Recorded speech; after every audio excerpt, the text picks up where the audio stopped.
درود پاک پڑھیں اللہم صلی علی سیدنا و مولانا محمد وعلی آل سیدنا و مولانا محمد وسلم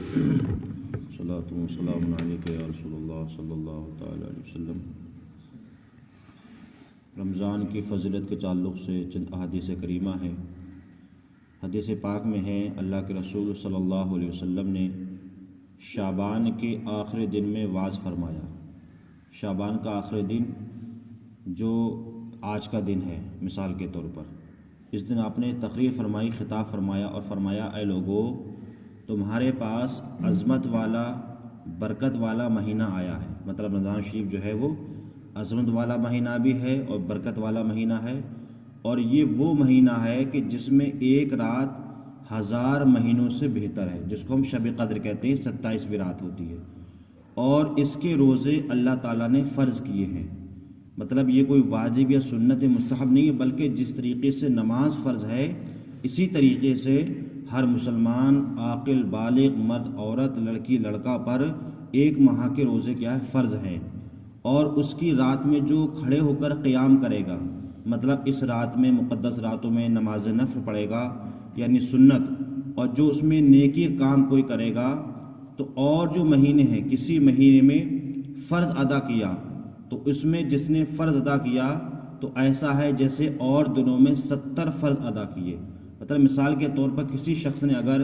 رمضان شریف کے مقدس مہینے میں رات میں یا دن میں اگر اس نے سنت ادا کی تو اس سنت کا ثواب اس کو فرض کے برابر ملے گا۔ مطلب جتنا ثواب ہم فرض نماز پڑھتے ہیں اتنا ثواب ہمیں سنت پڑھنے پر ملے گا، اور کسی شخص نے اگر اسی ماہ مقدس میں فرض ادا کیے تو 70 فرضوں کے برابر اس کو ثواب ملے گا۔ یہ مہینے کی عظمت اور اس کی برکت ہے۔ کسی شخص نے مثال کے طور پر صرف 4 رکعت نماز ظہر ادا کی تو اس کو اور مہینوں کی 70 نمازیں اگر وہ پڑھے گا تب جا کے اس کو ثواب ملے گا۔ تو آپ جان سکتے ہیں کہ اس ماہ مقدس میں کتنی فضیلت ہے اور کتنی رحمت ہے اور کتنی برکت ہے۔ اور آگے میرے آقا صلی اللہ علیہ وسلم ارشاد فرماتے ہیں کہ اس مہینے مومن کا رزق جو ہے وہ بڑھا دیا جاتا ہے، اور جو اس میں روزہ کو افطار کرائے اس کے گناہوں کے لیے مغفرت ہو جاتی ہے۔ اچھا یہ چیز نہیں ہے ہم لوگوں کو باقاعدہ ہم اہتمام کرتے ہیں، باقاعدہ پورے فروٹوں کا انتظام کرتے ہیں، اس تعلق سے کوئی ضروری نہیں ہے، بلکہ میرے آقا صلی اللہ علیہ وسلم نے ارشاد فرمایا کہ اگر کوئی شخص صرف ایک گھونٹ دودھ کا یا ایک خرما، مطلب جس کو کھجور بولتے ہیں، ایک گھونٹ پانی سے اگر روزہ افطار کرا دے اور جس نے روزے دار کو بھرپیٹ کھانا کھلایا تو اس کو اللہ تعالیٰ میرے حوض سے پلائے گا اور وہ کبھی پیاسا نہ ہوگا۔ تو ہم یہ نہ سوچیں کہ ہمارے پاس کم سے کم 4-5 ہزار روپے ہوں گے تب ہم جا کے لوگوں کو افطار کرائیں گے۔ اللہ نے اگر آپ کو توفیق دی ہے تو اگر آپ اچھی نیت کے ساتھ صرف ایک کھجور سے ہی اگر لوگوں کا روزہ افطار کرا دیں گے تو اللہ تعالیٰ کل قیامت کے دن آپ کو اپنے حوض سے وہ پانی پلائے گا۔ تو ہمیں یہ باقاعدہ اہتمام نہیں کہ ہوں گے تب کرائیں گے۔ اللہ نے اگر توفیق دی ہے تو ایک کھجور بھی ہم تقسیم کر دیں، اور نیت یہ کریں کہ ہم اس لیے کر رہے ہیں تاکہ لوگ ہماری اس کھجور سے روزے کو افطار کریں اور اللہ تعالیٰ ہمیں اس کا کیا ہے ثواب عطا فرمائے۔ اس نیت سے ہمیں ہونا چاہیے۔ دوسری حدیث پاک میں ہے میرے آقا صلی اللہ علیہ وسلم نے ارشاد فرمایا کہ جنت کے 8 دروازے ہیں،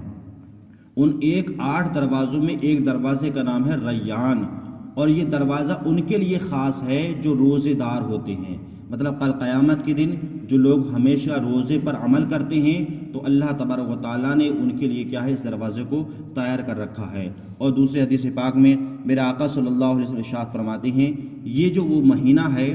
اس کا اول رحمت ہے۔ مطلب مہینے کے ہم اگر 3 ٹکڑے کریں، 1 سے لے کر کے 10 تک، 11 سے لے کر کے 20 تک، اور 21 سے لے کر کے ہم 29 یا 30 تک، اس کے ہم 3 ٹکڑے کریں تو میرا آقا ارشاد فرماتے ہیں یہ وہ مہینہ ہے جس کا اول رحمت ہے۔ مطلب 1 سے لے کر کے 10 تک اللہ کی رحمت ہی نازل ہوتی ہے، اور اس کا جو بیچ کا درجہ ہے مطلب 11 سے لے کر 20 تک یہ مغفرت ہے، اس میں لوگوں کی بخشش ہوتی ہے، گناہ معاف ہوتے ہیں، اور اس کا جو آخری درجہ مطلب 21 سے لے کر کے 29 یا 30 تک تو اس کا آخر جو ہے